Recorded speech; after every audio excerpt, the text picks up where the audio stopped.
about 55 participants on the Zoom. So that is a fair participation. So let us begin today's program. I had already given a brief introduction of what is going to happen. So once again, on a formal note, let's say good morning everyone from Dubai. Awakening the Soul has great pleasure in presenting to you once again Mr. Edward Anobah, who in his very being represents rich and diverse cultural and intellectual influences. He won the hearts of our audience as a speaker for our program, Unity in Diversity, held in Dubai in January 2020. Ever since, we have had several requests from our members, from our friends, and followers to have him over again amidst us. We feel pleased and privileged to have him over again. Today he is here, presented by Awakening the Soul, once again to give us his words of wisdom on the chosen topic of the day: what's your adversity quotient? I'm sure it'll help all of us in building resilience, strength, and wisdom in these unprecedented times. As Mr. Edward speaks, it is natural to have questions and doubts. Please type in your questions on the chat column, on the YouTube channel, and the WebEx, on the Zoom channel as well. Our partners, Mr. Rajiv Sharma and Mr. Tapan Meshram from Oman and Kuwait respectively, will assist all of us in fielding your questions. Due to time constraints, if we are unable to answer all your questions, because we have a targeted 90 minutes to complete this program, so in case we are short of time, we shall attempt to answer all your questions on our Awakening the Soul Facebook page very soon. So since everybody has a fair introduction of Mr. Edward Anobah, without wasting much time, let's hand over the screen to the speaker of the day. Welcome to you, Mr. Edward, and please take over and give us your words of wisdom. Thank you very much, Edward. Thank you very much. It's a pleasure to be here with all of you again. It was a very wonderful time that we shared in Dubai, and we look forward to doing further interactions, hopefully in person when the situations or the dynamics allow it. I wanted to begin by saying thank you to all of you who have joined, whether it's on YouTube, on Zoom, or any other platform. There's a lot that we want to share, and there's limited time.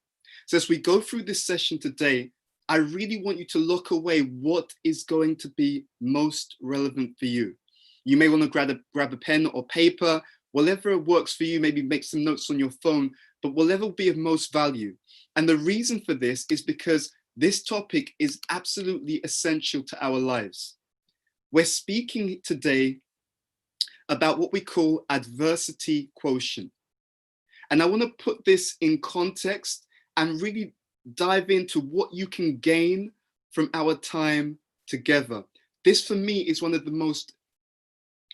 most exciting, important, and potentially life-changing topics. Because as we have a deeper understanding about adversity and what we call adversity quotient, it can really help us to accelerate on our journey through life and accelerate towards a greater level of happiness, mental and emotional stability, fulfillment, and success. So we're going to start to explore this. Now, this terminology, adversity quotient, is an interesting word or terminology because we often hear about IQ. So in the modern world, the ability to have abstract reasoning, to take different ideas, content, information, and process them. So that's one type of quotient, intellectual quotient. Then many of us will have heard of EQ.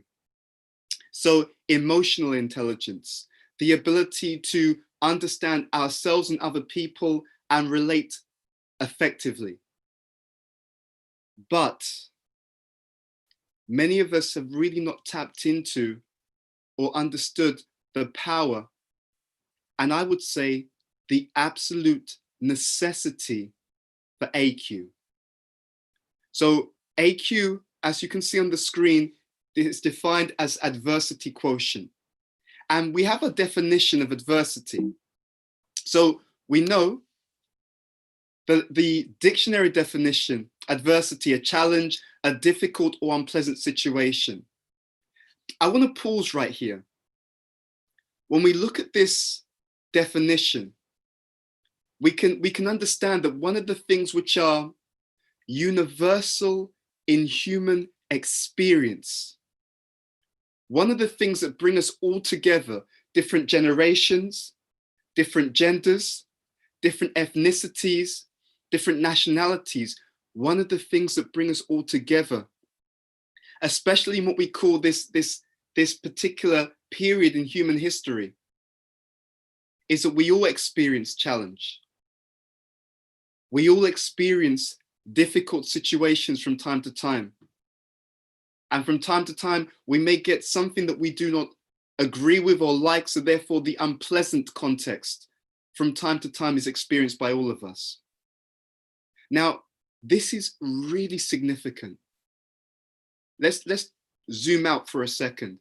If I know in my life that I'm going to, throughout my journey, experience challenges, if I know in my life that throughout my journey, I'll experience difficult or unpleasant situations, then perhaps one of the most important skills that I can develop in my life is the ability to use difficulties for acceleration. So as we go through this discussion today, I want to frame this as a discussion of a fundamental life skill, a discussion about how we transform obstacles to move through to objectives, how we change challenges to accomplishment. And this is exactly what adversity quotient is about. I was reflecting. I was listening to something which was being shared by one particular psychologist. And they were talking about how if we, in our education system, were to embed certain fundamental life skills within the DNA of the education system, then our youth, when they come through the education system, they would be much more powerful, much more together, and much more able to use the different situations of life and to accelerate through to success. And the psychologist was making the point that it's a real blind spot in many cases that we do not embed such understanding within the education system.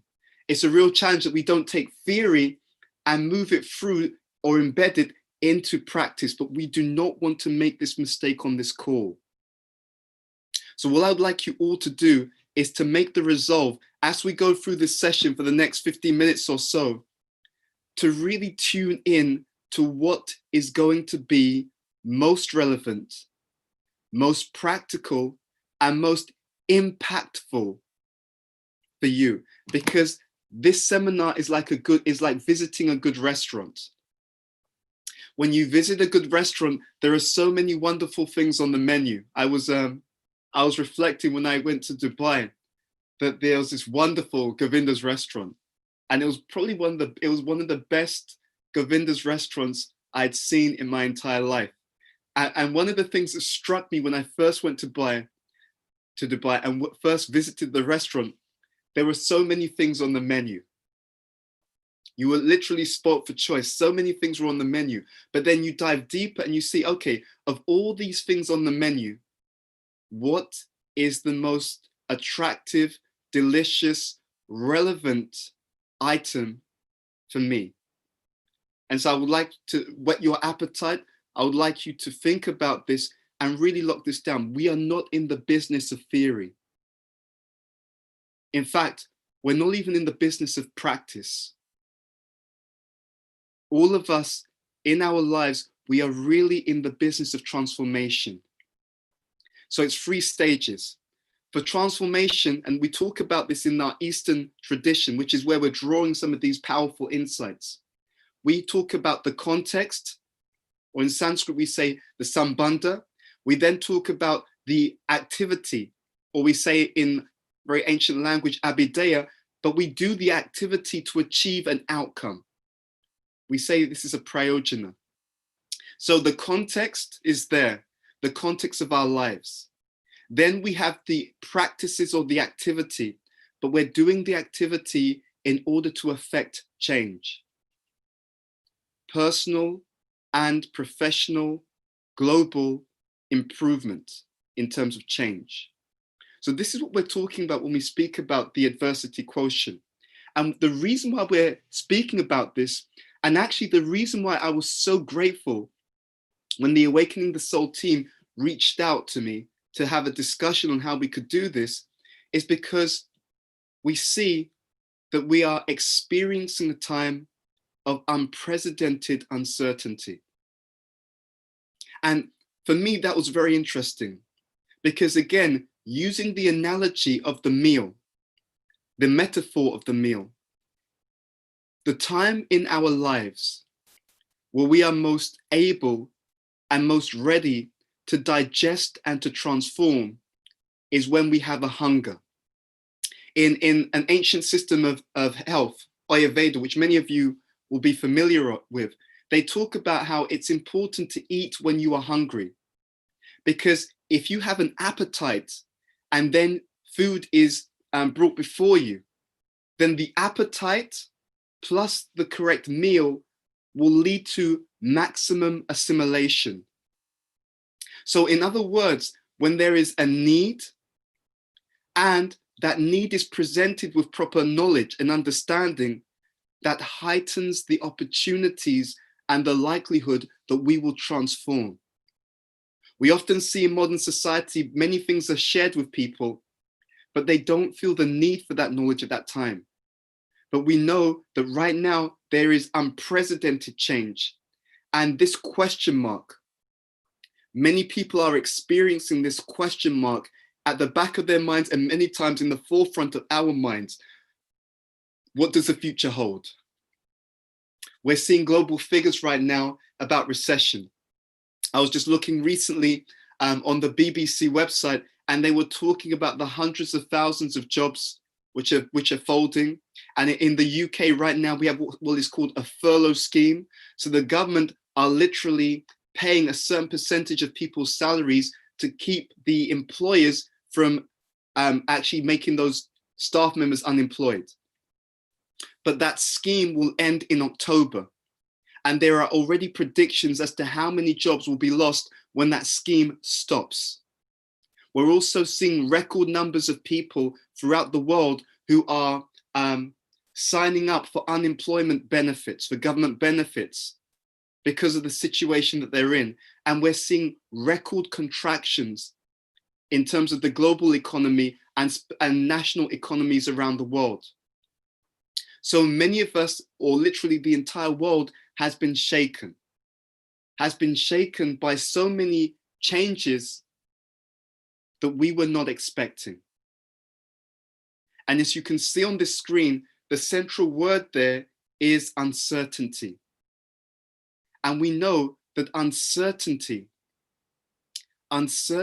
about the future, uncertainty about ourselves, uncertainty about our stability gives rise to many different experiences.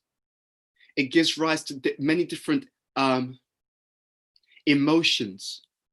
And on the screen, what we have are some of the things that people may be experiencing. But on the screen also, we have some of the things that many people are being challenged by.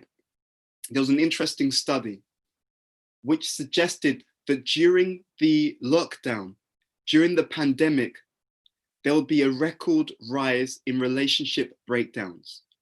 And they are of two types.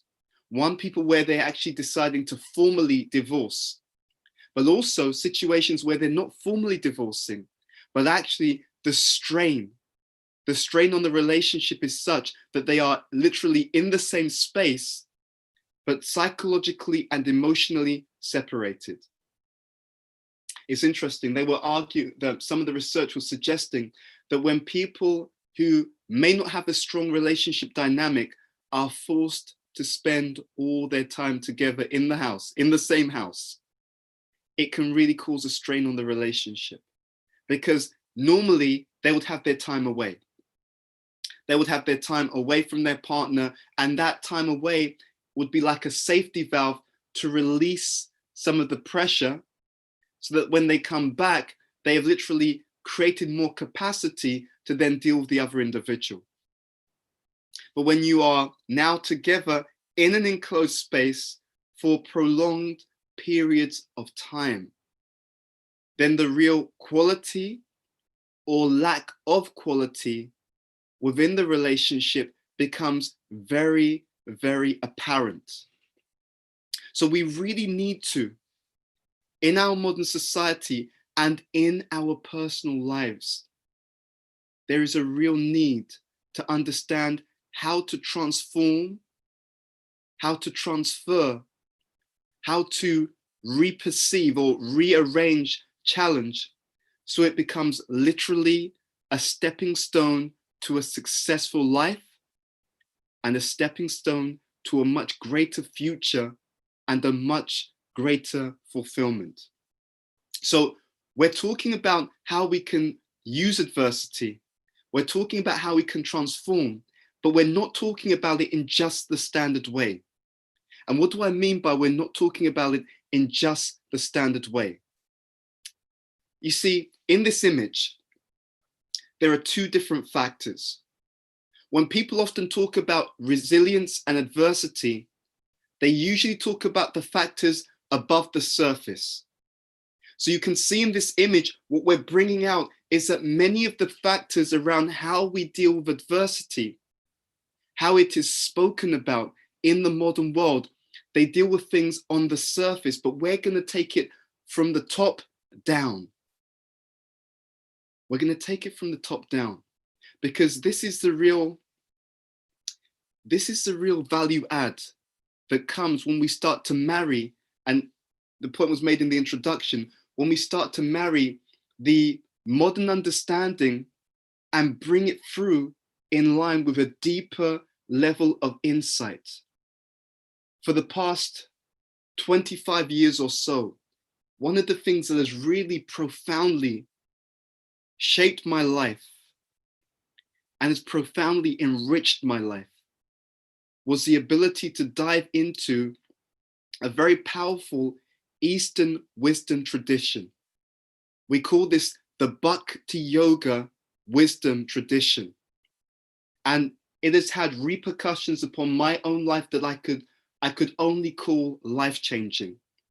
And throughout the last 25 years, we've been blessed to be able to travel around the world with various cultures and generations to share this transformative and profound, but also profoundly fulfilling insight or series of insights. And we want to share, and this is just a few gems that we would like to share with you to really enhance your journey of life. If you remember nothing else from this seminar, please remember that there's a very great wisdom tradition that allows us to literally reframe everything that we experience in our human journey, but to reframe it in such a way that we're able to literally deal with any dynamic progressively. right? It is one of the greatest gifts in humankind when we share the gift of wisdom, because we are all seeing and experiencing our lives through a context of knowledge. One of my most profound teachers, he would talk about how people had a fund of knowledge. And that's a very powerful point. Let's just think about that. What does it mean when we talk about a fund or a type of knowledge? It means that you see something in your life, but because of your knowledge, you define and interpret what you see in a certain way. And the classic example, which many people will know about through all cultures, is the idea of the glass. Okay? We often talk about whether the glass is half empty or whether that same glass is half full. So we are all seeing the same item, but how we define and how we evaluate that particular item literally defines how we will move forward in our entire life journey. So when we talk about a wisdom tradition, we're literally talking about how we define and attribute the right understanding to adversity, to challenge, to our own identity, and literally to life itself. I was discussing with some of my mentees. I was just sharing that if we have a definition of the world which is accurate, if we have a definition of the world which is accurate, you've immediately multiplied your ability to deal with life's challenges literally 100 times. What is trauma? In one way of defining it, there's many ways, but one way of defining trauma is where I have an expectation about the world that is out of touch with the reality. I got into, and it was very positive for me, I got into a disagreement just yesterday. And I thought it was incredible because my own mentor, I was studying his work on leadership. And he was talking about, and this is a very powerful concept, he was talking about the Dharma of leadership. So Dharma is a classic Sanskrit word, an ancient Indian language, but it's known throughout the world. And Dharma means literally the nature of something. So he was talking about the Dharma of leadership. And I was sharing with a few people yesterday that it is the nature of leadership. It is a defining characteristic of leadership, is that when you lead, the decisions, the hard decisions that have to be made will not necessarily be agreed by everyone. And it is the nature of leadership that leadership means you will have to deal with politics. It is the nature of leadership that you will have to deal with disagreement. Now, if someone understands that, if they understand that this is an inherent factor that comes with the job, then when they deal with those dynamics, they're not disturbed, right? They know that's there. They know that it comes with the territory and they can maneuver it very effectively because they expect it. But there's a flip side. If someone has and many people do, let's be honest, there are many people who have a false conception that if I'm the leader, it means that I just say and everyone, oh, okay, and they just follow. And such a person, when they meet the reality of that paradigm, they become shaken because they were not expecting it. I interact with many leaders around the world, and I was reflecting on one company, a brilliant company. And one of the things I saw of this company is that because they knew that leadership, life, business, organization comes with adversity, comes with challenge, comes with disagreements, they had built the company in such a way, I repeat, they had built the company in such a way that they had all of these contingency plans. They had built the company in such a way that they had all of these plan Bs. They had all of these different scenarios that they had played out as a company in preparation for anything that may happen. They didn't fully expect a coronavirus, but let's be honest, who does? Right? If you told me that this was going to happen when I was in Dubai in January, if any of the Awakening the Soul team had told me that a few months down the line this is going to happen, I'd have said, look, you need to lay off the alcohol, right? I mean, not that they take alcohol, but you get the point. No one expected it.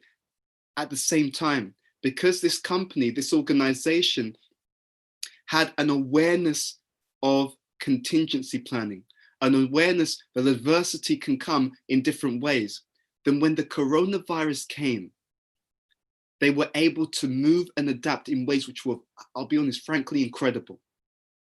Incredible. And what it really taught me was that business and organizational approach was a metaphor for the life of a productive and wise individual. And this is really where we want to go in terms of this discussion around adversity quotient.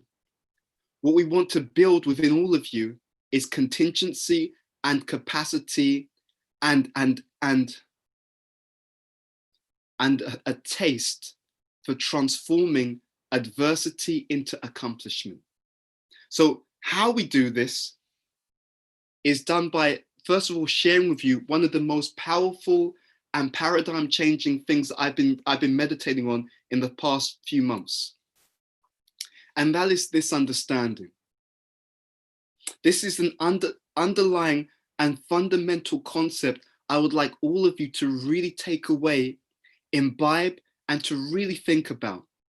And that is, I call this the law of ratios. Okay? And it is the idea that life is like a good meal.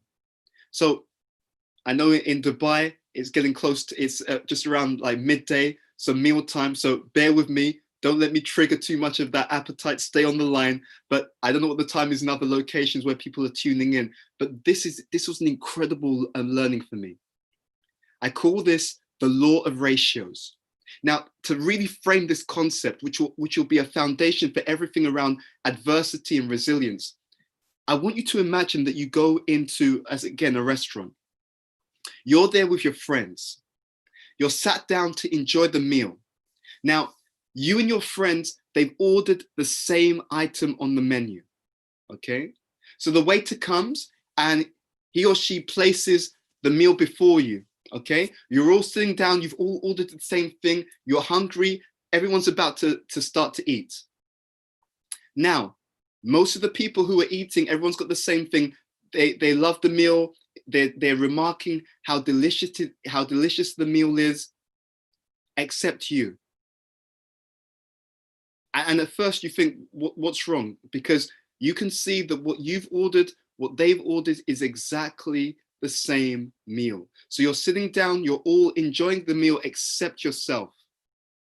What's wrong? Why is this person not able to enjoy the meal even though it's the same meal? When they eat it, it's delicious. When you eat it, it is repulsive. And the reason why it's repulsive is because they had the same item, right? The same meal that they ordered. In fact, their meal and your meal have the same ingredients. So what is the major factor that causes all the issues?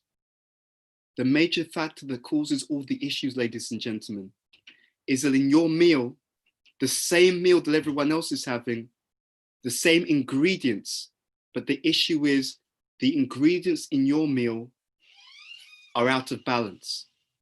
The ingredients in your meal are out of proportion. So imagine they have the same meal, but you've got too much salt. So when you eat it, it's just not edible because there's too much salt. Or it could be too little salt. Just having the right ingredients in life is not enough. I repeat, this is really important for adversity quotient. Just having the right ingredient, and most people don't even have the right ingredients, to be honest. That's the sad thing. Most people do not have even the right ingredients, the right elements in their life. But even amongst those who do have the right elements, having the right elements in your life is not enough. In order for us to thrive through challenge and adversity, we need to have the right ingredients in the right proportions. So this understanding of adversity, this is what we call the law of ratios. And it's a very powerful rule for life, because if you have the right ingredients in your life in the right proportions, then you will have the ability to literally withstand, transform, and accomplish literally through every type of circumstance that life can throw at you. I'm going to go back a second on the screen because I want to just draw again on this point. Those right ingredients are not just those things which are above the surface. The right ingredients do not just mean the things that you externally do, but they go much deeper. The right ingredients also refer to who you are as a person and your connections with other people, your interconnections. So you have the individual, that's above the surface that you're connected to. And then you have how you feel about those individuals, that's beneath the surface. So when we're talking about how to transform adversity, we need to go through to many different elements. And therefore, we want to share with you here what we consider to be some of the key elements that we need to have in life in the right proportion. Now, when I was thinking about this seminar, one of the things that really struck me, which I wanted to bring up front, is that in many cases in life, the modern world is permeated with an underlying and hidden paradigm, and it's a negative one. And it is the paradigm of what we call impersonalism.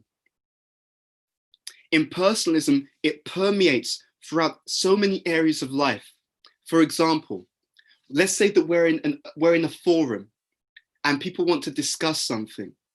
If I'm unfortunately subconsciously afflicted by impersonalism, I then think that what I'm interested in, everyone else will be interested in.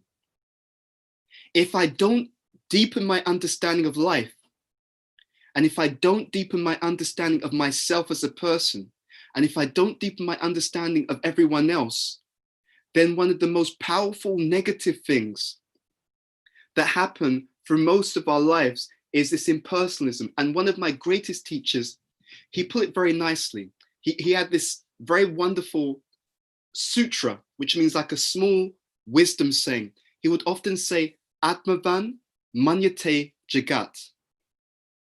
That unfortunately, many of us, we're unconsciously trapped.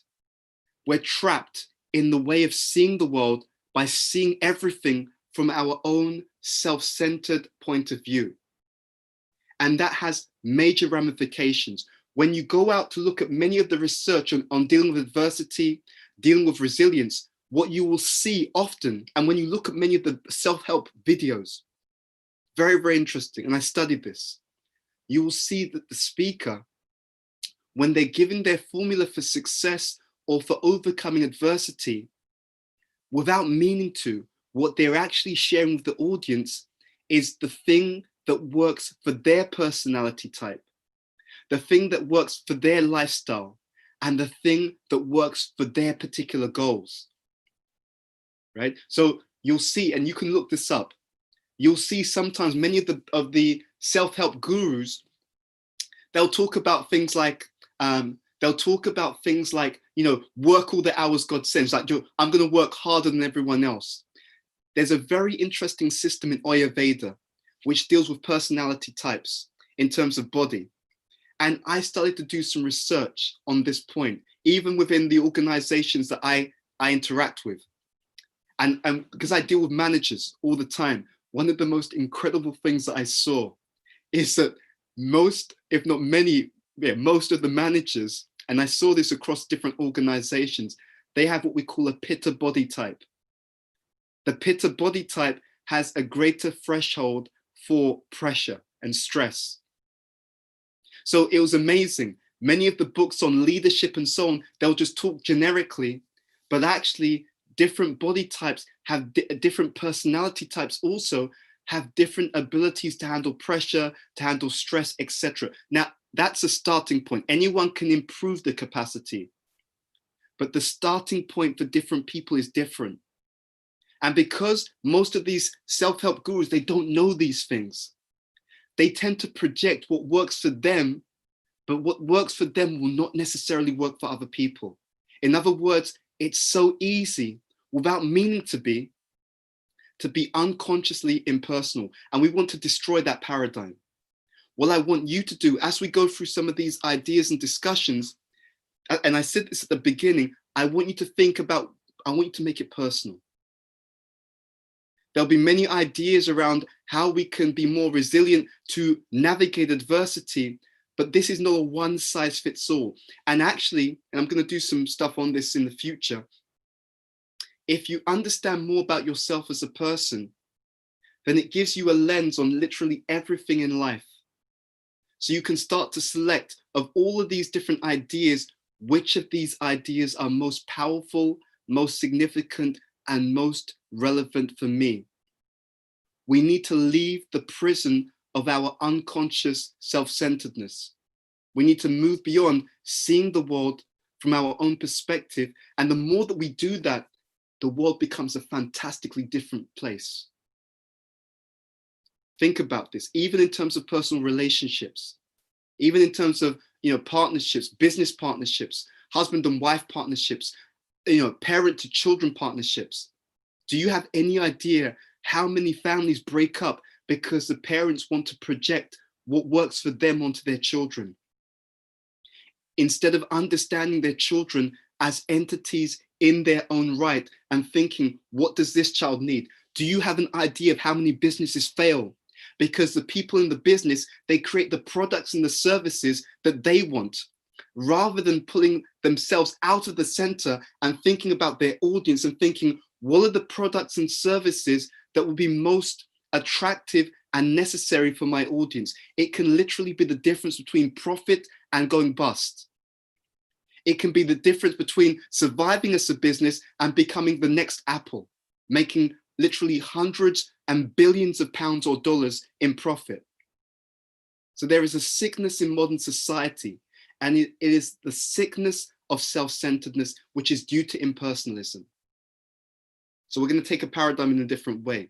What you see on the screen are 4 key areas, 4, let's say, ingredients that each and every one of us need in proper balance. And if we have these ingredients in proper balance, it gives you capacity to move through every type of challenge and adversity. Let's just touch upon some of these. So first of all, physical. We all know that there is a whole science around hormones. We all know, that especially with those who practice yoga or physical exercise, that our physical state not only does a lot to shape how we feel about life, but it has a bleed-on effect. Because even though these are 4 ingredients, each ingredient triggers and affects the way that we taste the other ingredient, just like in a meal. In a meal, the salt affects the way that you experience the vegetables, and the vegetables affect the way that you experience another aspect of the preparation. If you have all rice and there's no stew, it's not a good meal. If it's all stew and there's nothing else to take that with, it doesn't work. So one thing triggers and changes the context of how we experience something else. If we build up these 4 ingredients in our lives in the correct balance, what happens is it makes your capacity so strong that you literally will not experience adversity as adversity. I was researching this. I'm not going to take this in order, but I'm just going to touch upon one thing in each category, then we're going to move on. When I was researching this, one of the most amazing things I found was around social emotional. So in terms of wellness, in terms of the ability to build capacity, so we go through adversities and we transform through them, one of the key strategies that leaders and successful people in all areas of life use was in social emotional. There was a research that was done, and they found that the number 1 strategy, but they said number 1, but it may not be number 1 for each and every one of us. So we'll keep that in context. But they found amongst a certain cohort of people, the number 1 strategy for dealing with challenges in an effective way was having a network of supportive peers. It was a very interesting point. And one of my most revered teachers, and many of you will have heard of him, and if you haven't, please look him up. His name is Radhanath Swami. And he would give often this analogy of redwood trees. And these were trees which have very powerful roots. And what was interesting about the roots is the roots would connect with other trees. So the tree was not surviving on its own stability or its own foundation, although it had foundation. But its foundation was interconnected with the foundation of other people. And I thought that was a brilliant analogy, because if we want to be strong, then your strength does not come from your own ability. Your ability to move through challenges is literally not a function of your own ability alone. It is a function of your own capacity, interconnected, entwined with the capacity of other people. So that capacity, it does something very powerful. It gives you access to a different way of seeing the challenge. It gives you access to exponential resources. We live in a social media age. So your resources are not just who you know, it's who you know, plus the network that you have and who they know, plus the network that they have access to, who they know. And through that network, what do you get? You can get emotional support. You can get encouragement. You can get intelligence. You can get inspiration. You can get solutions. You can get leverage.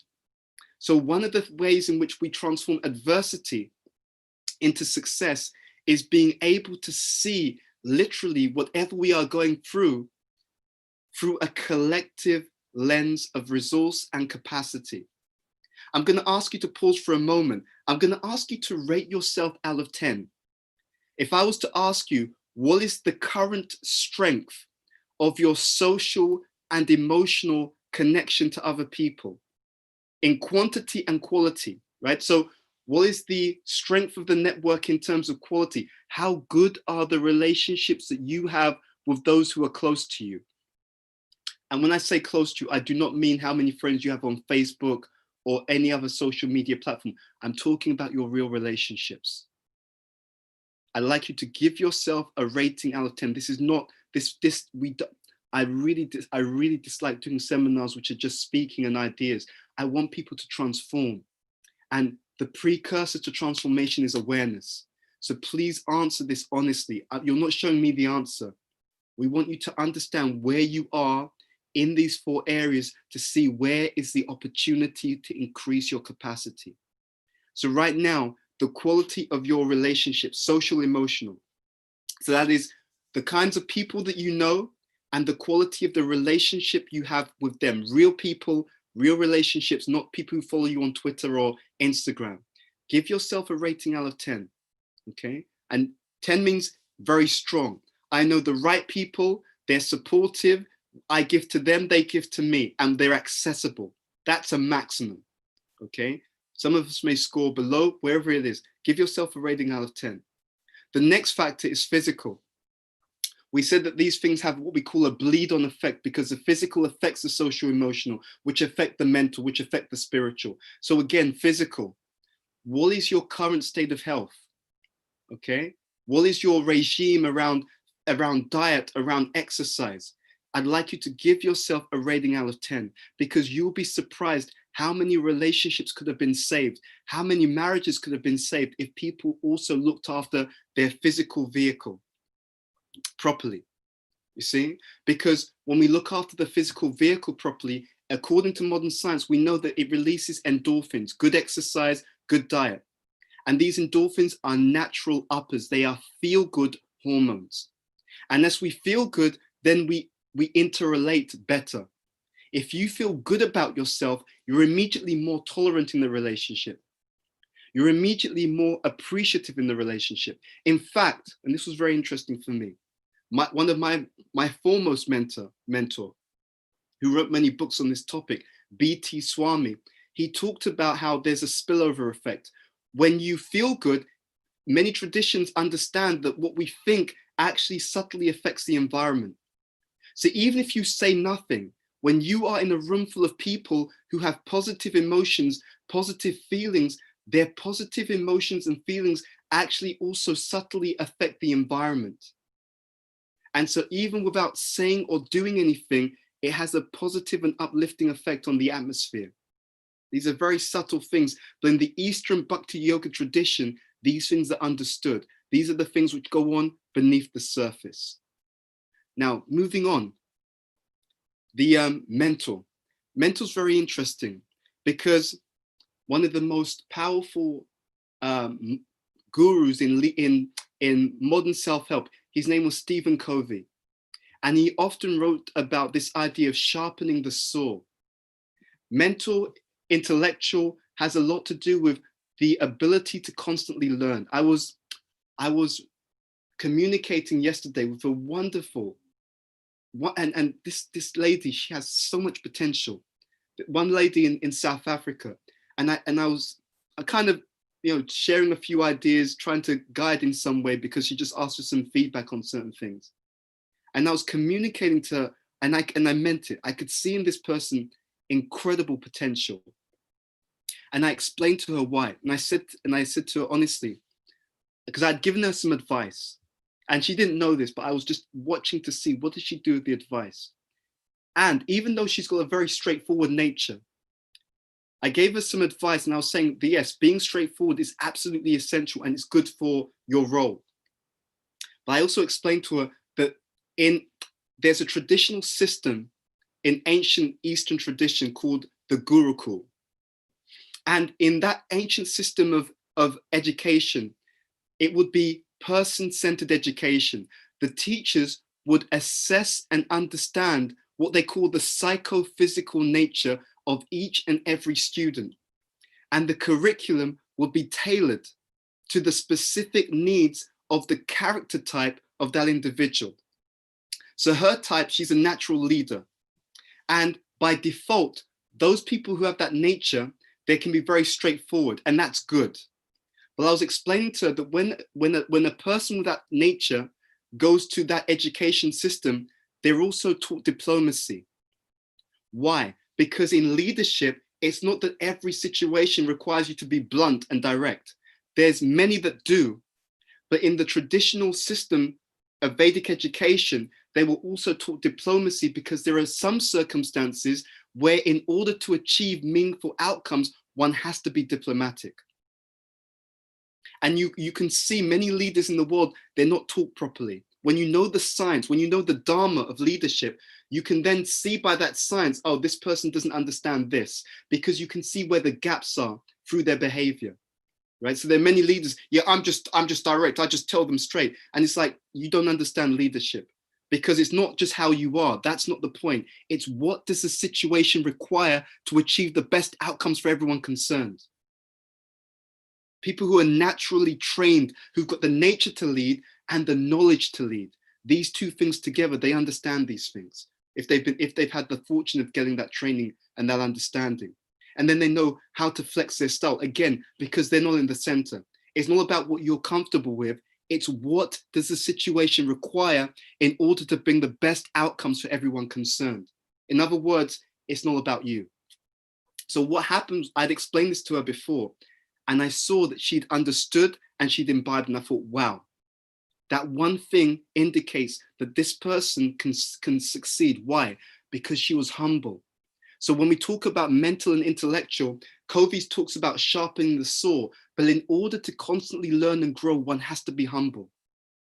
That's what allows someone to deal with adversity, because you hit adversity, every one of us, we hit adversity, we hit challenges, we hit obstacles in life from a certain level of consciousness. Now think about this carefully. A person whose whole life, they're constantly growing and changing. So they're going up. Every day you don't see it, but every day they're getting a little bit better, a little bit better, a little bit better, a little bit better. So someone else hits the challenge at this point at a low level, but they keep improving their level. They keep literally upping their game. So they're growing every day. And then when they hit adversity from a much higher level of consciousness and competence. So the reason why many of us, we get brought down by challenges is because we're not growing. Again, the law of ratio. It's not the challenge. It's where are you? Where is your level of consciousness and competence in relation to the challenges that life brings to you? I used to dabble in martial arts. And I remember I was learning jujitsu, and I'll never forget. It was one evening, and I went to my jujitsu lesson, and they taught me something which was a metaphor for my entire life, which completely changed again the paradigm. So they were teaching us to punch, and the sensei, the teacher, he said to me, he was teaching a few of us, right? So we were all there, and he was explaining. He said the secret to punching in martial arts is that when you punch, you don't aim to hit the person. And we were all a bit confused, like, what are you talking about? What do you mean you don't aim to hit the person? It doesn't make any sense. And he said, no, you never aim to hit the person.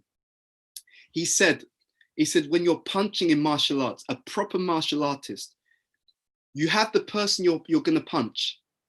He said, but when you make the intention to punch, you're aiming to punch someone who is at least 1 meter behind the person who's your adversary, okay?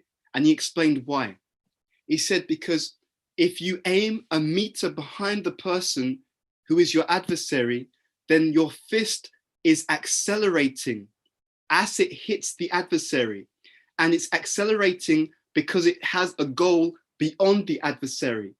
Because the goal is beyond the adversary, when your physical fist comes across or comes in contact with the adversary, it moves through him at a greater speed and a greater velocity.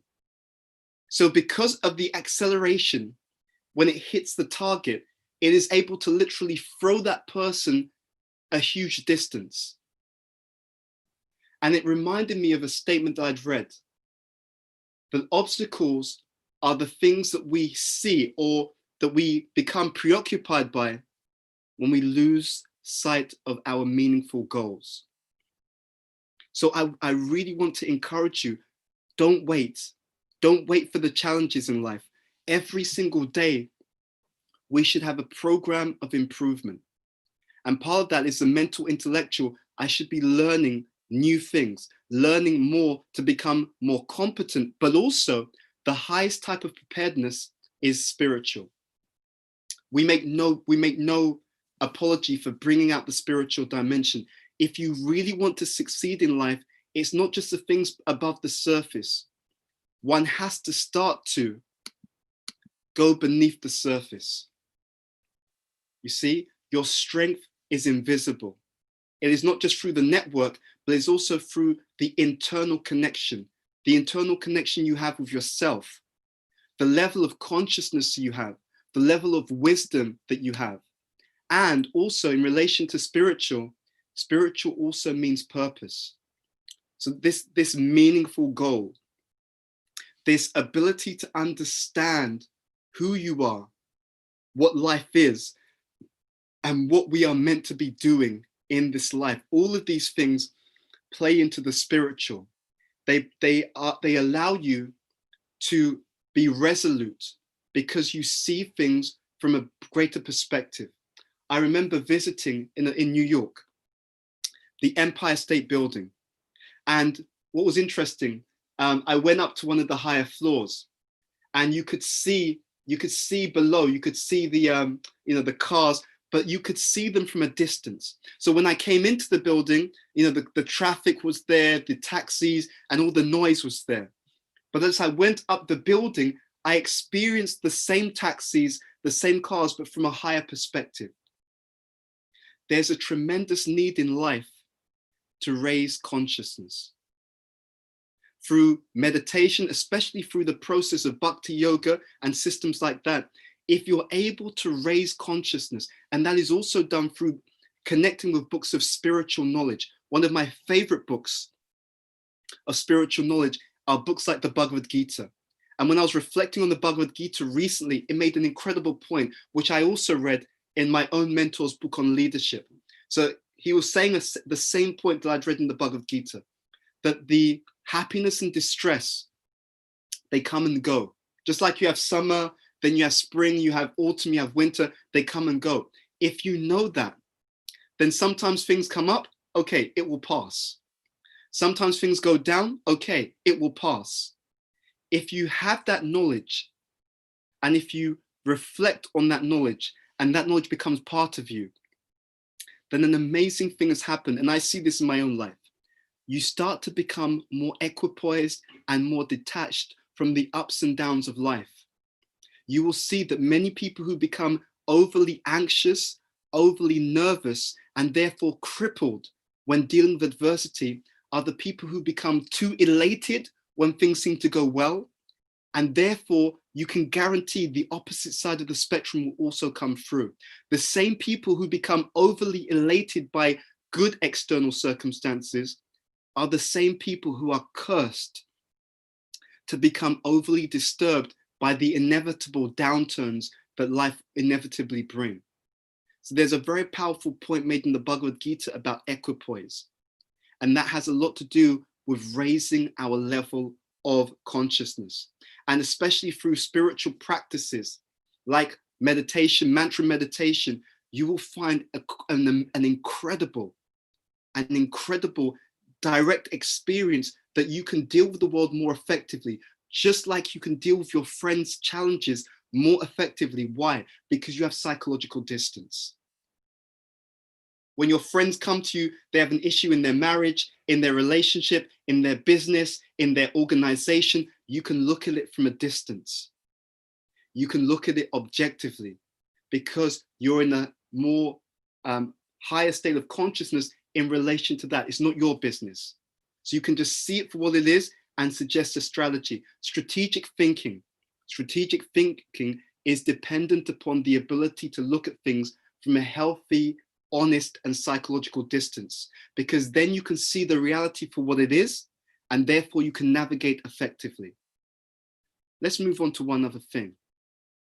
So here we have a few key ideas in addition to what we've discussed so far around how we can navigate through these different challenges effectively. And then what I'll do is I'll stop and pass back over to the organizers to start to ask any questions.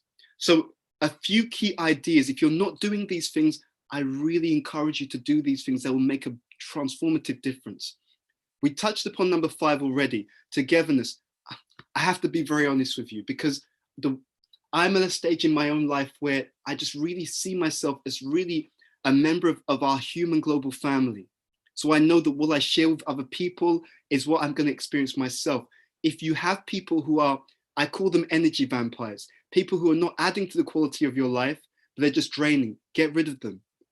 Even if you have to do it tactfully, we don't have time and we don't have space in our life for people who are just sucking our energy.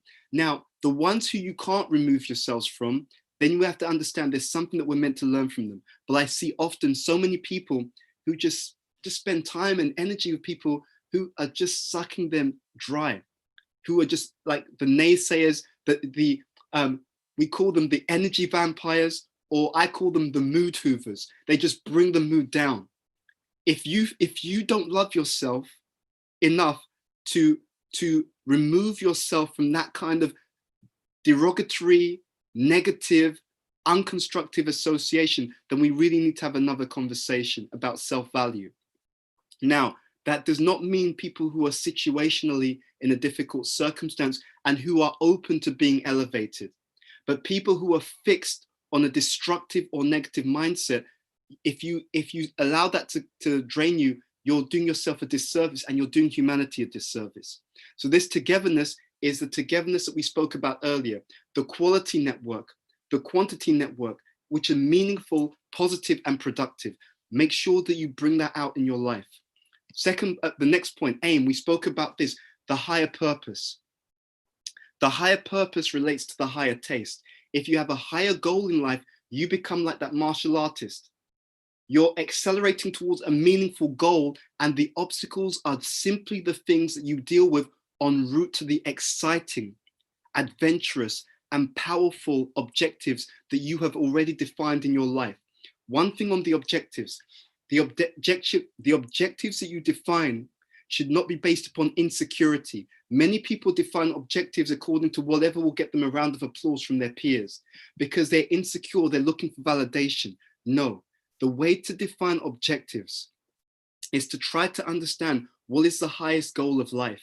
That's one goal. That is a deep, lasting goal. And then the other objectives should be objectives according to what will actually fulfill you as a specific individual. And that requires you to know yourself and then define objectives which are attainable and meaningful according to your actual nature.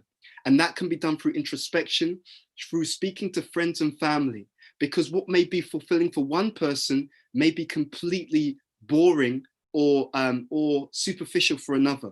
So the objectives should be an expansion of your own character. Okay. Next one, embrace challenges by looking at them as an opportunity to grow. So we talked about the mindset behind adversity.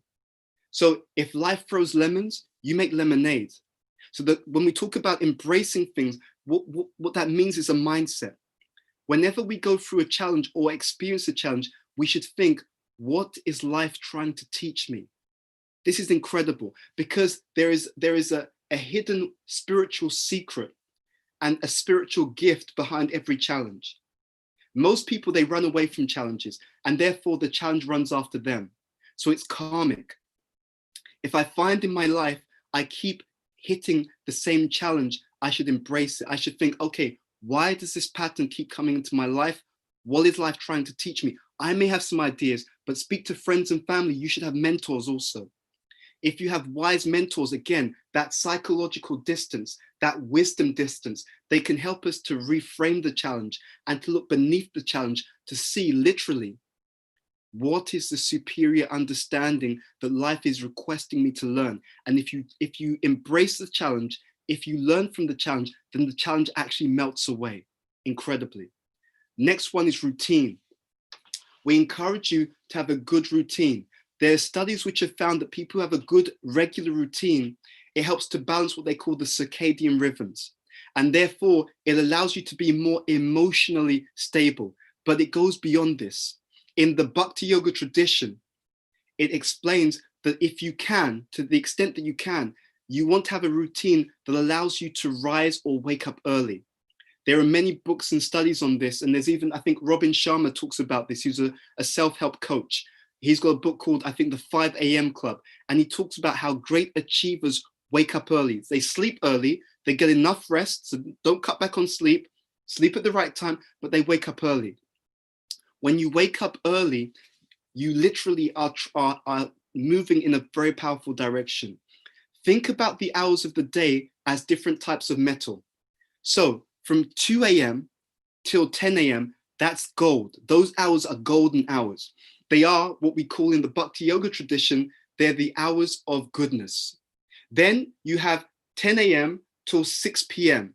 Those hours are like silver. We call them the hours of passion. They're the best times for execution of activity. Then 6 p.m. through to 2 a.m., they're like the hours which are, you can call them lead. So you have gold, silver, lead. So throughout your life, you're picking up those different metals. Some people pick up more gold. Everyone has the same amount of silver, usually. And then there's the lead. So you have a choice. How much lead, how much gold? The more that you minimize the evening hours, the unnecessary being up in the evening hours, and maximize the morning hours, the more that you will transform your consciousness. There are studies which have been done, which have found that people who sleep late and wake up late, they're more prone to depression. Because if you spend more time in those evening periods, unnecessarily, late hours, then you bring in what we call ignorance. More ignorance into the mentality, which slows you down and makes you more dull. But if you do the opposite, if you maximize the morning hours, you're bringing your mind into a sharper space. And then the last one, because I don't want to go over, I want to make sure we have time for questions. The last one is gratitude. And we touched upon this in terms of the glass being half full or half empty. What can you be grateful for? The more that we appreciate the gift, the more that you transform the challenge into something positive and productive. So instead of thinking about the glass half empty, look at the glass as half full, see what's the gift from the challenge. And if you see that, the challenge will change and we will be much more effective in moving through adversity. Okay, I'm going to stop there. I'm going to hand over to the organizers to see what questions they want to share. Thank you, Edward. It was a very, very interesting talk. We have one question here that we'd like you to address on behalf of the audience. Edward, am I audible to you? You are. Please, carry on. Thank you. So that is, what in your opinion, what is the greatest adversity that is inherent to everyone, irrespective of their gender, nationality, or faith background? So I repeat, what in your opinion is the greatest adversity that is inherent to everyone, irrespective of their gender, nationality, or faith? The greatest adversity we all experience is the adversity of death. It is the defining adversity of all of us, and it has no prejudice, it has no favorites. So that's the greatest adversity, and it does relate to what we were talking about previously in terms of these 5 levels. You will find that there are many people, if they have a certain level of deeper spiritual understanding that frames how they see life and frames how they see the otherwise disparate and seemingly random experiences, it can help them to be much more emotionally stable and to increase their ability to move through adversity. So, many of us, we may have been brought up in a certain faith tradition. We encourage you, don't minimize the power of that. Don't minimize the power of exploring some of those dynamics and seeing, at least looking into some of the practices and the wisdom that can be derived from that tradition as well. So as long as it's a bona fide spiritual path, there's often a great deal of benefit that one can gain in that particular area. And one of the biggest benefits to your question is it reframes death. It gives us the ability to embrace that period, knowing that we have lived a life and we've done those things which will prepare us for that period in the most powerful way. If something is inevitable, it's only intelligent to prepare for the inevitable. Thanks, Edward. This was, I would say, a brilliant question and a brilliant answer to that. We've got quite a few questions, but before I go to those questions, one of the things while listening into your wonderful talk about adversity is the fact that during adversity, we tend to rely on relationships. And you spoke about real relationships, the strength of real relationships. So the question is, how do we develop these real relationships? Because in times of adversity, that's what we fall back on. So can you please, and real relationships with real people, not the social media relationships. So we would like you to further illuminate on this point, please. Thank you very much for that. I think there's 2 things which really stand out to mind for me.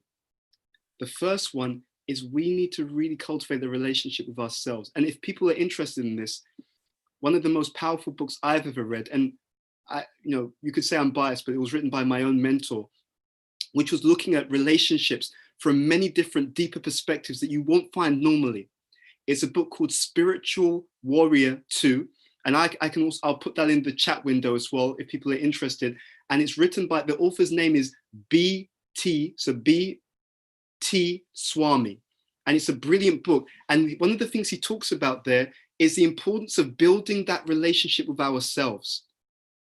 See, if I don't properly value myself, it then becomes very difficult because I then bring all of my insecurities and they spill over into my dealings with other people. So one thing is to really, and it's not something that happens overnight, by the way, It's not a one-off thing. It's not like, okay, I've done that, I do something else. You cultivate. Any good relationship is done over time, and it requires regular efforts. You cultivate a deeper connection with the real self. It's very, very important to do that. And in parallel, you find people who you and they have mutual interests, mutual understanding. And again, I have to say this very honestly, there's a lot of misconceptions about relationships. And there's a lot of heartbreak that comes from the misconceptions about relationships. It's not that we will be close to everyone. You know, there's 8 billion people on the planet. It's not that we will be close to everyone. And my heart breaks because I see so many people, they labor with a misconception. And because their expectation is unrealistic, they become so hurt and disappointed. But when there's this Bhakti Yoga wisdom, then it changes our expectation. And it's not the expectation based upon my sentiment or my imagination or my speculation. It's an expectation coming from deep insight and a deep tradition of wisdom. So it's very interesting that it's spoken of that you should look for friendship with people who have mutual interests and understanding, because you need to have some common ground. Otherwise, what you find is when you do the things that you enjoy, the other person hates it. And when they do the things that they enjoy, you hate it. And because there's no common ground, then it starts to build resentment. So look for people who have mutual interest and mutual understanding. In other words, there needs to be some common ground. And this is what I was trying to explain to some people yesterday. When you build that common foundation, then the diversity becomes enhanced. Because if we have a deep connection, I was trying to work on this dynamic with a particular grouping, and I was very conscious about it. I was very conscious. How do you build conscious community? You first of all build a foundation of love, unity, understanding, and connection. And then on the basis of that, then when you build, then when the diversity becomes more pronounced, it's okay. It's okay. It's like fertile soil. You make sure the entire soil is fertile. So when the roses and different color flowers blossom, then you have the diversity born of a deep foundation that's unifying. So oftentimes, and you see this mistake in business because they don't understand the power of unity with diversity. So you either have one group who try to create superficial unity, and it doesn't work. But then you have the other group who don't understand the subtleties to this, and they just think, okay, we can all do our own thing and everything's going to work out. No, that doesn't work. That doesn't work. It's not even unity with diversity. There's a subtle law, and the law is the sequencing. See, in business right now, they're talking about managing with vulnerability. And you'll see the mistake. Many managers, they'll try and be vulnerable and the whole thing will fall apart because there's a subtle law. And this is explained also in the Mahabharata. There's a conversation between two great personalities, Bhishmadev and Yudhisthira. The subtle law about being a leader and being vulnerable is you first establish authority, and then once you've established authority, then you become vulnerable. And then that vulnerability will be appreciated because they already respect your position. If you just start with the vulnerability, it doesn't work. Same thing with community. You first establish unity, and to the degree that the unity is established, then you can have very diverse conversations. If you try to go into the diversity before there's real unity, it's premature, you'll destroy everything. So again, I feel very blessed to have been connected to that Bhakti Yoga tradition, and it gives so much insight and understanding about that. So with your friendships, mutual interest and understanding, have that unity and understand it's like you're nurturing a plant. It's not something that's one-off. You feed the relationship regularly. Through gifts, we talk about this in terms of 6 loving exchanges. You feed the relationship through hearing from the person, revealing your mind to that trustworthy person, giving and receiving gifts, inquiring from each other about how to elevate, how to grow in our consciousness, hopefully adding that spiritual dimension to that as well. These are some of the ways in which you invest in relationships. What you invest in a relationship is what you can experience in the relationship at a future time. Does that answer your question? Thank you very much, Edward. Tapan, can you go for the next, please? So here's a question from Claire S. How do we maintain a positive attitude when we face adversity? And in some ways you did, in your just recent response, you were addressing the same topic. So how do we maintain a positive attitude when we face adversity? Sorry, the name of the person who asked the question again, was it Claire? That's right, Claire.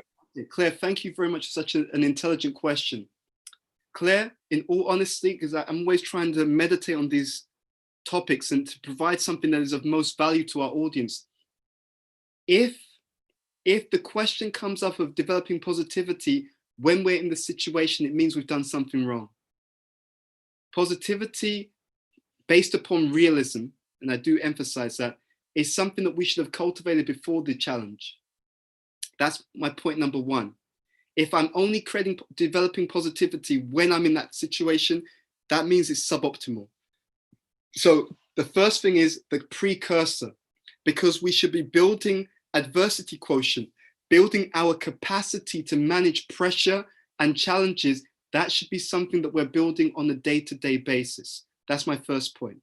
But if we haven't done that and then the challenge hits, then we can draw upon that togetherness, point number 5, because we can draw upon the collective positivity. You see, this is interesting. What may be a challenge for me may be exhilarating to someone else, right? We see this in business. I'm constantly telling leaders, and I was telling my own community in the UK. I gave a class. We have a center called The Manor. And I gave a class and I said that this community, our global community, my humble estimation is that we can be at least 100 times more productive and successful without any additional effort. I shared that with the audience, and you could see the audience was like, how is that possible, right? Because normally the idea, if you want to increase something, you have to increase the input. I said, no, we can be at least 100 times more productive without any additional effort. How? Just by changing the different people in different services. Because what may be a service that causes one person to be stressed out, to burn out, to be demotivated. Let's say you pull a person into a position of management who has no capacity to manage, hates managing, hates the politics that come along with management, has no understanding about management, and has low tolerance for pressure. That person will burn out. But if you put someone else there who has a nature for management, the same service is exhilarating. They actually, and it's very interesting, because they have a nature to manage, when they're in the position to manage, they're actually gaining enthusiasm from the same service. In Vedic culture, in the Eastern culture, it was incredible. In the Vedic culture, what I learned was that it was such an incredibly wise culture. One of the qualities of it, it was so efficient. Because what they would do is they would put people in positions whereby you didn't have to always give them a pat on the back and tell them how wonderful they are and keep encouraging them to do their service, because the service itself was inspiring them. I call this the law of alignment. That when you're properly aligned with what you're meant to be doing, the thing you're doing is itself motivating you. It's not like you're being drained and then you have to go to a motivational seminar to give you motivation, and then you have to go to a therapist to deal with all the conflicts. It's that the lifestyle itself is feeding you, is energizing you. So to your point about how we can do positivity, you see, it may be something that's draining for you, but the same thing that's draining for you, when you go through your network, they may become exhilarated in terms of looking at that situation and seeing how they can support you through it.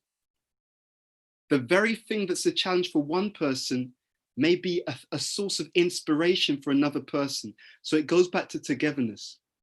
You can multiply your capacity to deal with everything that life challenges you with by building a proper, healthy network and investing in that network throughout your day-to-day life. In many cultures, actually in self-help cultures, let's say, in self-help teaching, sorry, they talk about the relationship bank account, that you're depositing something in your relationship bank account with the right people, okay? So that means people who are going to reciprocate, by the way. if you see that you're in a relationship where you're always giving, and the person, when they have capacity, because we go through different challenges, but when they have capacity to reciprocate and they're unwilling, that's one sign that relationship is problematic.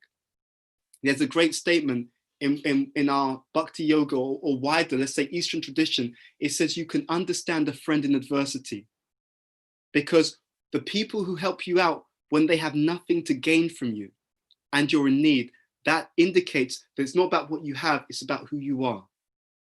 Okay, so the positivity should be developed beforehand, and even if it's not through your network circle, their positivity, because it's not their challenge, will feed into you and help you to move forward. Okay, thank you very much for your question, Claire. Thanks, Edward. The next question is from Vaishnavi. The question is, most adversity we face is out of our control. However, as humans, we have an innate need to be in control. Mm-hmm. Do you have any thoughts on how to deal with that innate need of control to ensure you open yourself to deal with adversity? Who asked the question, please? Vaishnavi. Vaishnavi, thank you for the question. It's such a brilliant question, and I'm so glad you asked it, because there's something I want to share on that particular point. And it goes back to the principle I mentioned before, and that is the law of ratios. You see, there's never a time where everything is completely outside of our control. I'm constantly speaking to people who want to be high performers and people who are already high performers. And one of my number one comments to them is this idea that we have the ratio, and the ratio is often defined based upon our circle of concern and circle of influence. So you have the things which are in your circle of influence, which are the things that you can control. Then you have the things which are in your circle of concern, which may be some things which may not be controllable. Any individual who focuses on the things that they can control, if they start there, the amazing thing about that circle of influence is that when you focus in life on the things that you can control, your circle of control becomes bigger. It actually expands. Think about this carefully. For example, let's say I'm in the work environment and there are some colleagues who I don't get along with and they're causing me difficulty. Okay, there are some colleagues who I do like, and there are some who are neutral. I have not really built a relationship. Okay, so now I focus on the people that I've got a strong relationship with, and I build relationships with the ones who I don't have a strong relationship with. Now I've got the majority of people on my side, okay? And through the people who I've got on my side, I can speak to them about the people I have a challenge with. And because I've built that relationship with those who I can connect with, I can leverage those people to speak to the others, right? So now I can go through my own positive relationships and they can have a word with the other person. Look, this person's a really nice person. I think you've misunderstood them. They're really good. We have a great relationship. In fact, not only do we have a great relationship, they were saying positive things about you the other day. You see? So always start to think, what can I do? It's a mantra. It's an internal dialogue that we should have. What can I do about this? And in many cases, even the situations that you cannot directly influence, you can often indirectly influence, because you can go through someone else, you can go through your network, you can build understanding in order to influence something as well. It is an incredible paradigm shift. But always in life, the ratio of things that you can control to the ratio of things that you can't control, that ratio is often variable. So again, start with what you can do. And there's also, and this is very important, there's also the ratio within. Because even if there's certain things which are intractable or unchangeable externally, you can always work on changing the way that you process it. And that makes all the difference. Any other questions? Thank you, Edward. There is another question from Rashida. And Rashida asks, at the current moment, we all deal with so much negativity in our lives on a day-to-day basis. I understand we have to tune out the negativity. However, certain situations such as work, it is very hard to not talk to negative peers, colleagues. What is your method to handle this? It's very wonderful. There's a lot of study on this. There's a few things. You see, in the Bhakti Yoga tradition, it talks about having good association, but it breaks it down in a very perceptive way. No one is completely negative. So you can always associate with the good within an individual. So ideally, the most inspiring people, the most progressive people, they're the people we spend our time with. But the ones who have a mixture, and let's say the mixture is more weighted towards negative, look for the positive in them, right? So I'll give an example. They may have an area of expertise which you are genuinely interested in. You direct it. Don't be the victim. And I'm telling people this all the time, especially the people who I mentor and lead. Do not ever allow yourself to be a victim in life. Do not allow your mentality and your life to be defined by the negative behaviors of other people. Be proactive. So that negative person in the workplace, find something that they are good at or that they're interested in that can benefit you, and you proactively lead the conversation in that direction. Let's say that they are competent in a certain area. Have a discussion with them about that competence. Make them feel good about what they know in such a way that they're telling you about something that they're excited about, and you're growing as well, right? Don't ever allow yourself to be defined by the negativity of other people, because if you do that, you've lost everything. You know, we have a time where there's so many negative dynamics between people in marriages, in families, in organizations, but we should be proactive. Again, what can I do? And at the end of the day, you do your best and you see which doors open up for you. So you do your best, you do it consistently, you do it wisely, and you see the result. And some doors will open up, you go more in that direction. Some doors will close, okay, you cut your losses and you move on. So in every situation in life, the key thing is to optimize. In every situation in life, you do the best that you can within the parameters within which you have to act at that point in time, but know that those parameters may change at different times as well.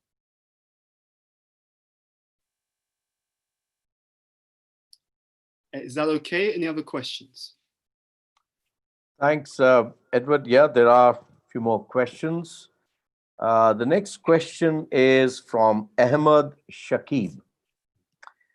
Ahmed is asking about a plan B or contingency plan, how we could digest the unprecedented experience to address the organization in safer circumstances. So I didn't quite understand that question. Maybe if you could repeat that, please.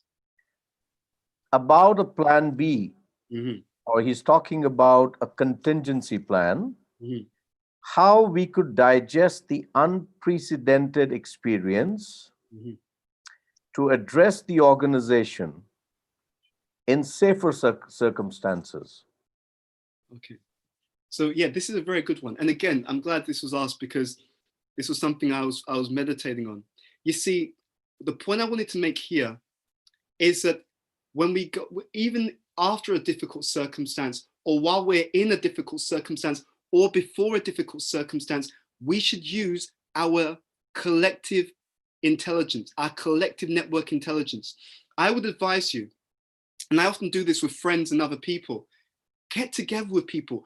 One of the things that's really enriched my life is I've been blown away for the last 25 years when I've come together with other people who have different perspectives from me, people from different backgrounds, different generations, different nationalities, etc. And I ask the right question. If you ask the right question, life will transform you. So I would ask things like, okay, let's just sit down and talk. What are some of the things that we need to be thinking about? What are some of the things that could go wrong, right? What are some contingencies that we can think about in our company, for example? and you'll be surprised what you learn, especially when you communicate and have these conversations with diverse groups of individuals.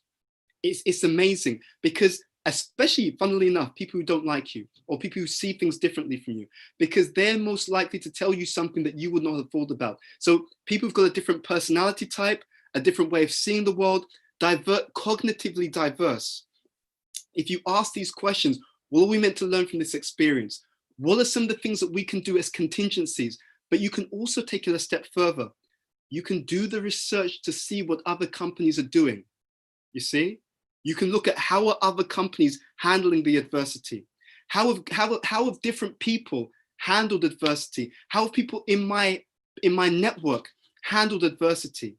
Because we live in such a connected social media age, now there's no excuse, because we can literally reach out to millions of people and draw. We can crowdfund wisdom. We can crowdfund lifestyle strategies. And then from that huge menu of different options, and people are willing to give their insights for free. It's incredible. And from that huge menu, we can then tailor it down to which ideas are most relevant for me as a person and my situation or my company or my family or my entrepreneurial business endeavors. But we just have to open up the field and ask the right questions. Does that answer the question? Thank you, Edward. Edward, we have just about time to take one last question. This is from Gopa, Miss Gopa Datta. She asks, what do you do with people who suck your energy? That is the energy vampires, but can't be removed from your life. So what do you do with the energy vampires that can't be removed from your life? Okay, I was going to say cyanide, but that's a joke. That's a joke.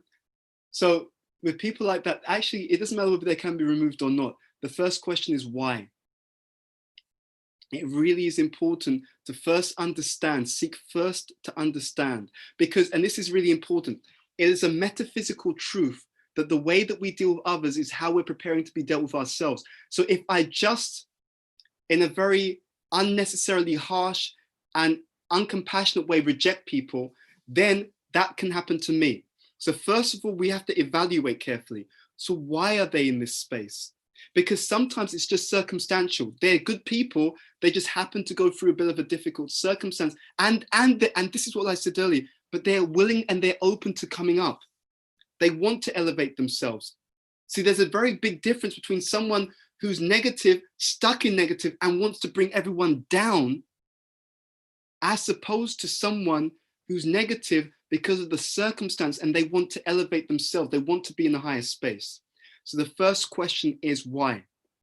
Okay, the first question is why. Now, if I understand why, that can give me clues as to how we can improve the situation. Better to elevate than to reject, if at all possible. Okay, now the caveat is also, what's your capacity? You see, we have different capacities with different people. There are some people, the relationship you have with them is such that you can help them move up, right? So let's say you understand something that they don't understand, but they're humble. Therefore, they're open to what you have to share. They're open to reasonable arguments. That's that person, we can move up together. But someone who, even when you point out that they're wrong, and you explain logically, this is why you're wrong, but it's just like, I just don't want to listen. Then it's like, okay, dude, that's a lack of humility, right? So if you can't hear, often what life will do with such a person, they'll have to feel. You see? So people who can't take good advice, they'll get there eventually. Everyone will get there eventually.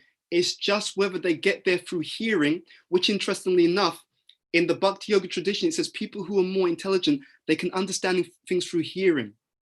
People who are less intelligent, they have to see it going on in someone else's life and fall apart before they get the message. And people who are even less intelligent, they have to go through the bad experience themselves before they get the message. So it's a question of how intelligent the person is, you see? So it's a question of whether the person is open to moving up. And that has a lot to do with why they're in the space that they're in. And we should be compassionate. Why? Because we will also be in that space at certain points in life. So the way that I'm dealing with other people is exactly how I am preparing to be dealt with in the future. That's how it works out. So understanding the dynamic and then seeing what we can do. And sometimes the best thing that we can do is we can actually help them to connect with other people who can lift them up. But there's never a time that we cannot move forward or take something positive, because it may even be just learning through what they're going through about how to avoid being or ending up in that situation ourselves. I hope that answers the question. Yeah. Yes. Unfortunately, we've come to the close of today's program. There are many more questions that have come up, and we will try to answer them on the Awakening the Soul Facebook page.